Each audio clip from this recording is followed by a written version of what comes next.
Junio de 1940 en Roma, miles de camisas negras abarrotan la Piazza Venezia. Desde el balcón del palazzo, Benito Mussolini levanta el mentón con gesto teatral y declara la guerra. Su voz resuena con fuerza calculada en combatientes de tierra, mar y aire. Camisas negras de la revolución y las legiones. La hora de las decisiones irrevocables ha llegado. La multitud ruge entusiasta. Los periódicos celebran con titulares grandilocuentes. Italia se presenta ante el mundo como la nueva potencia imperial del Mediterráneo, heredera legítima de la grandeza romana. Pero detrás del estruendo propagandístico, detrás de los desfiles militares y las proclamas imperiales, otra realidad completamente distinta se prepara para emerger con brutalidad implacable. A finales de la década de 1930, Italia vivía una contradicción monumental que pocos se atrevían a mencionar públicamente. Por un lado, la retórica fascista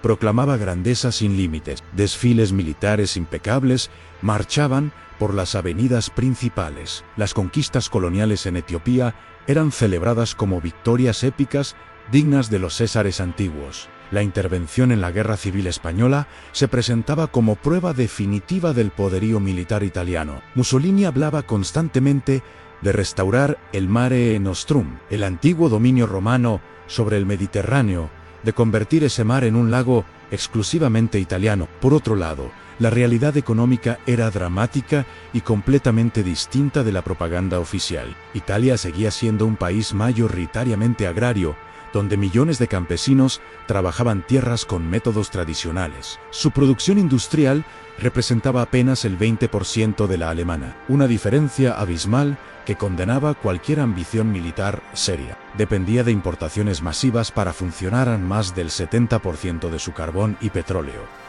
Venía del exterior, principalmente de Estados Unidos y Rumania. Las campañas militares recientes en Etiopía y España habían vaciado completamente las arcas del Estado italiano. Las reservas financieras estaban agotadas hasta el último centavo. En 1938, un informe confidencial y devastador del Estado Mayor fue entregado personalmente a Mussolini en una reunión privada. El documento era extenso y brutalmente claro en sus conclusiones. Italia no podría sostener una guerra moderna por más de 6 meses sin apoyo externo masivo y continuo. Faltaban combustible, acero, caucho, municiones, repuestos para vehículos, prácticamente todo lo necesario para combatir. Los tanques principales del ejército eran modelos obsoletos como el L3, vehículos que pesaban apenas 3,5 toneladas, poco más que tractores blindados con ametralladoras montadas. La aviación carecía de bombarderos estratégicos capaces de misiones de largo alcance. La coordinación entre las 3 fuerzas armadas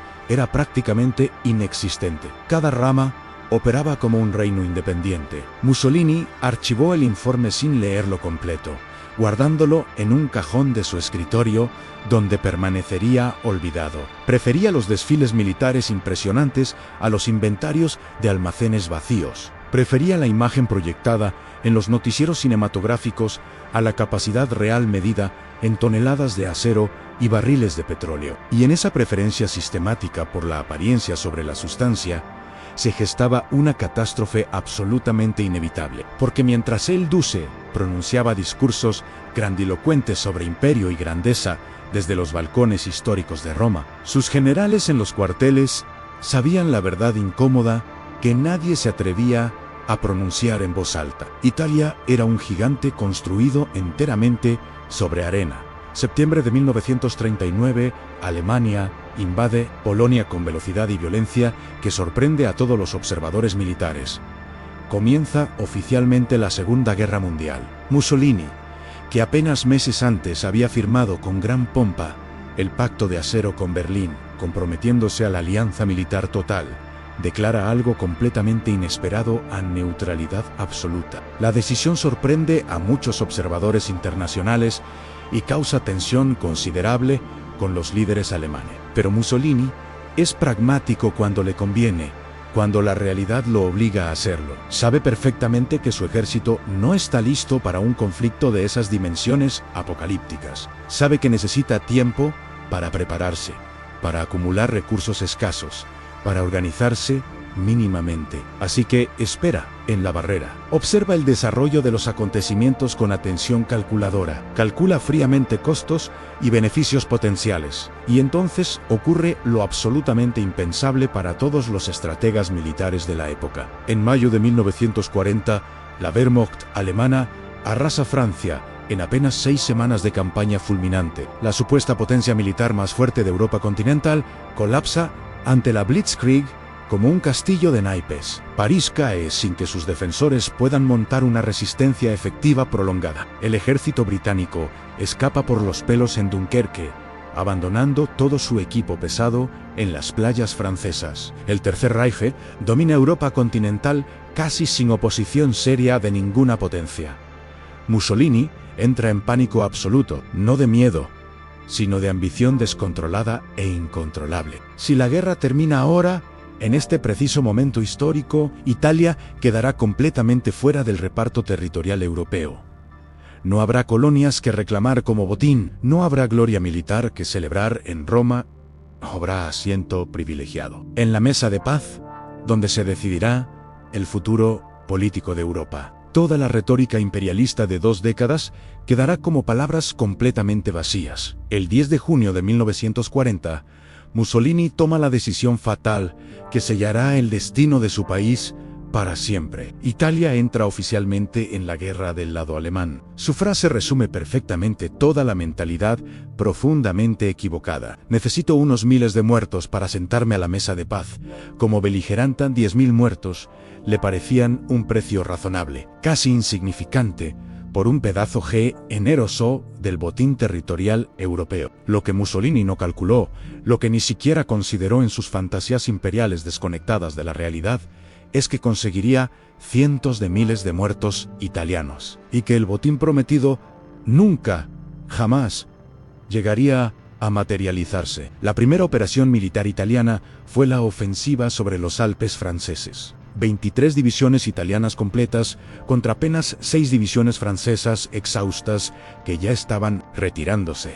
Mussolini esperaba un paseo triunfal, una conquista rápida y fácil de Niza y Saboya para celebrar. El resultado fue absolutamente humillante para el orgullo italiano. Las tropas italianas avanzaron menos de 1 kilómetro en algunos sectores montañosos difíciles. La nieve alpina, el terreno montañoso complicado, la resistencia francesa sorprendentemente férrea y sobre todo la desorganización logística italiana convirtieron la campaña en un fracaso vergonzoso. Cuando Francia finalmente firmó el armisticio con Alemania días después, Italia había conquistado prácticamente nada de valor estratégico real. Los líderes alemanes en Berlín, en conversaciones privadas, comenzaron a dudar seriamente de las capacidades militares reales de su aliado mediterráneo. Pero esto era solamente el comienzo del desastre continental. Lo peor estaba todavía por venir. Septiembre de 1940, desde Libia, el mariscal Rodolfo Graziani lidera una ofensiva ambiciosa hacia Egipto británico. El objetivo estratégico es claro y ambicioso: conquistar el Canal de Suez y expulsar definitivamente a los británicos del Mediterráneo oriental. Graziani avanza apenas 60 kilómetros dentro de territorio egipcio, se detiene en la localidad de Sidi Barrani y establece una línea defensiva precaria. Sus tropas están físicamente agotadas después de días de marcha en el desierto. Faltan suministros básicos de todo tipo. Los tanques M13S son claramente inferiores a los modelos británicos. No hay suficiente agua potable. No hay suficiente combustible para los vehículos. No hay suficiente munición para un combate prolongado. Y entonces, en diciembre, los británicos lanzan su contraataque con precisión devastadora. La Operación Campas fue absolutamente demoledora. En apenas 2 meses de campaña sistemática, las fuerzas de la Commonwealth británica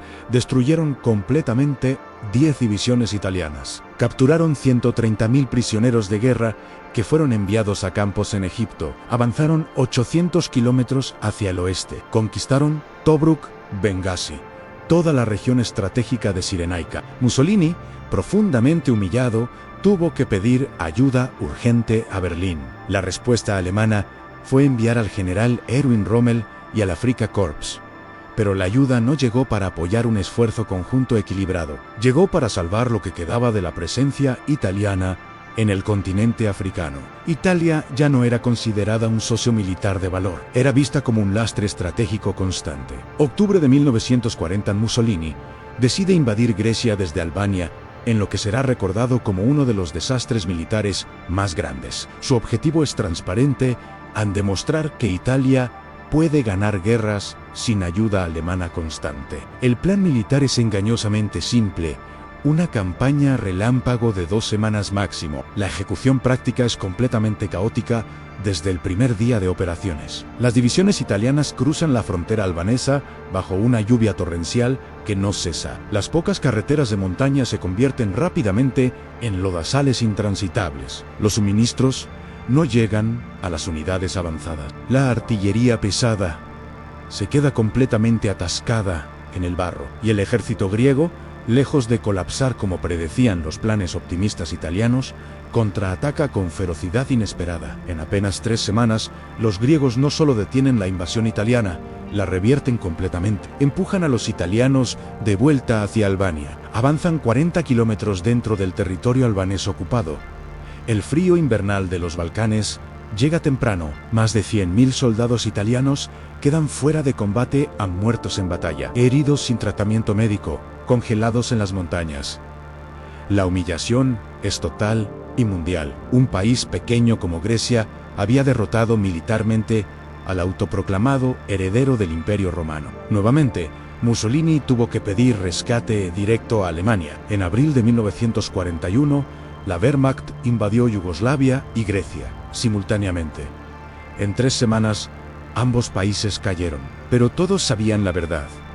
Alemania había salvado a Italia de una derrota Mayo-R. La Regia Marina, la Marina Militar italiana, era sobre el papel la fuerza más capaz de todo el ejército. Contaba con acorazados modernos, cruceros rápidos y una posición estratégica privilegiada. Pero el 11 de noviembre de 1940, la Royal Navy británica lanzó un ataque nocturno audaz sobre el puerto militar de Tarento. 21 aviones torpederos británicos Swordfish atacaron la flota italiana mientras dormía anclada.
En mayo, las fuerzas del Eje en Túnez se rindieron. 250.000 soldados cayeron prisioneros. El norte de África estaba perdido. Julio de 1943, los aliados desembarcan en Sicilia. 160.000 soldados invaden territorio italiano. La defensa fue patética.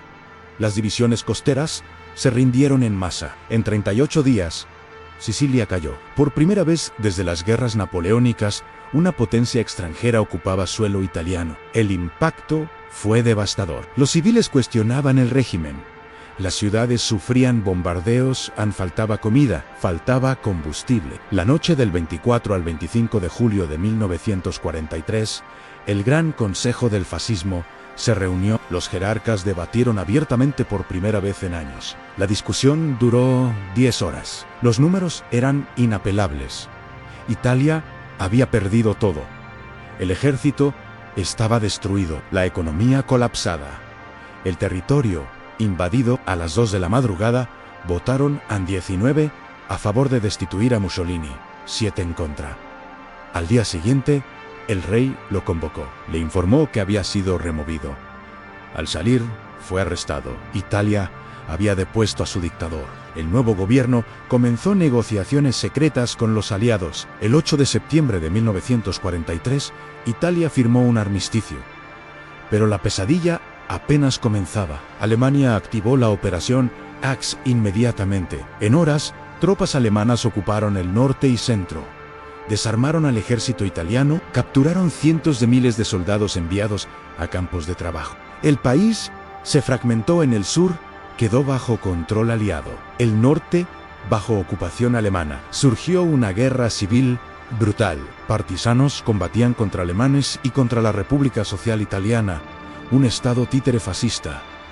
Italia ya no era un país, era un campo de batalla sangriento. El colapso no fue un error único, fue la consecuencia inevitable de decisiones tomadas sobre una estructura incapaz.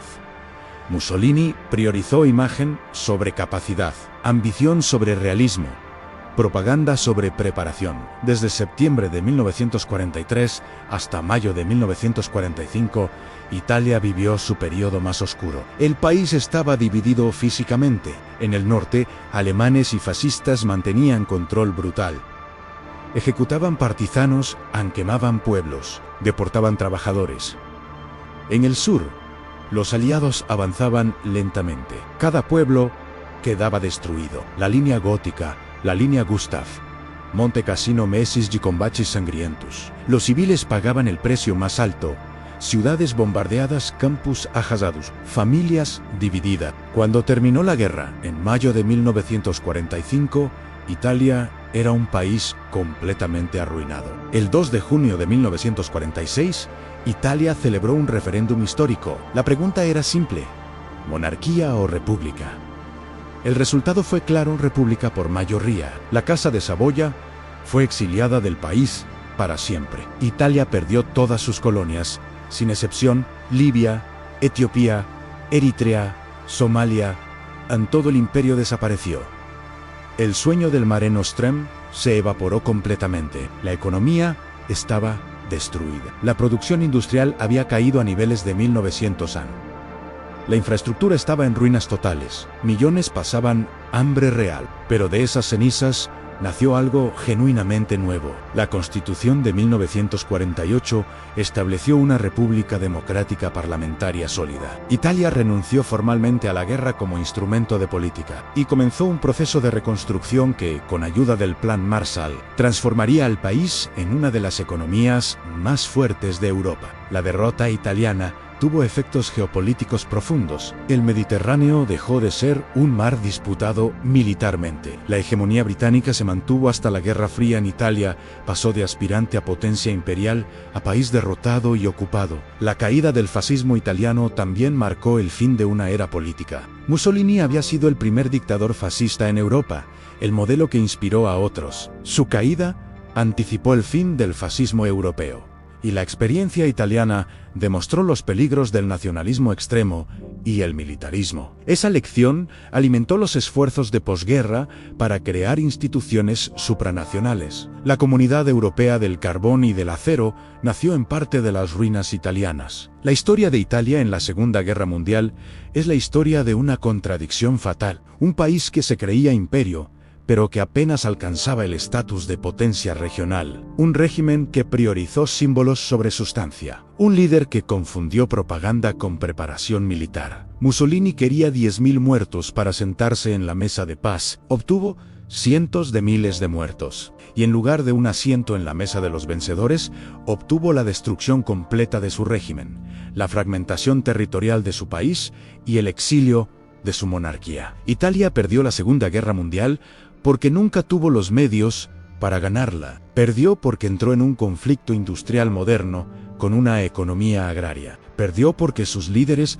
valoraron la imagen más que la realidad concreta. Y perdió porque ninguna propaganda puede sustituir combustible real. Ningún desfile puede reemplazar tanques funcionales. Ningún discurso puede compensar la falta de acero. La derrota italiana no fue una sorpresa impredecible. Fue la consecuencia inevitable de decisiones tomadas en ausencia de realismo. En junio de 1940, Benito Mussolini declaró la guerra desde un balcón en Roma. La multitud rugió entusiasta. Los periódicos celebraron. Italia marchaba hacia la gloria. 3 años después, el mismo hombre fue arrestado humillantemente. Su país estaba ocupado, su ejército destruido, su imperio desaparecido. No fue mala suerte, no fue traición, fue matemática industrial implacable. Italia perdió una guerra que nunca estuvo preparada para ganar. Deja en los comentarios qué otro capítulo oculto de la Segunda Guerra Mundial quieres que analicemos. Y si te interesa entender cómo decisiones políticas pueden cambiar el rumbo de la historia, suscríbete para no perder los próximos documentales.